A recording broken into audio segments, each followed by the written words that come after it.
Hello guys, welcome back to my channel. তোমরা সবাই কেমন আছো? আশা করি তোমরা সবাই ভালো আছো, আমিও খুব ভালো আছি। তো আজ আমার মিনি ব্লগের ফার্স্ট দিন, তো সেটা তোমাদের সাথে শেয়ার করবো। অনেকদিন পর বড়মশাই এসেছে, সুতরাং সে বলছে মাটন খাবে, তো চলো সেটাই করা যাক।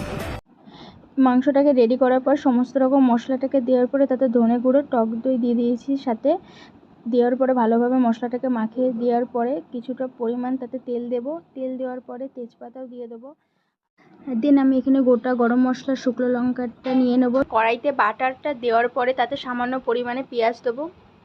তারপর মশলা মাখানো মাংসটাকে কড়াইতে দিয়ে নেবো। তারপরে কিছুক্ষণ নাড়াচাড়া করার পরেই থালা দিয়ে ঢেকে রাখবো।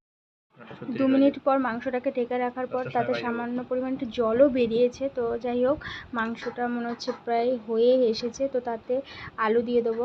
আলুটা দেওয়ার পরে নাড়াচাড়া একটু করে নেব। করে নেওয়ার পরে দেবো টমেটো কুচি, ধনেপাতা কুচি আর সামান্য পরিমাণ ঘি, আর তার সাথেও দেবো কিন্তু বাটার।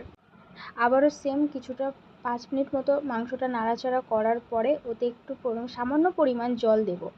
মাংসটা প্রায় হয়ে এসেছে। ও হ্যাঁ, যারা যারা মাটন খেতে ভালোবাসো অবশ্যই কমেন্টে একটা হাই জানিও।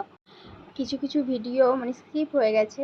তো যাই হোক, টাটা, আর নেক্সট ব্লগে আবার দেখা হবে।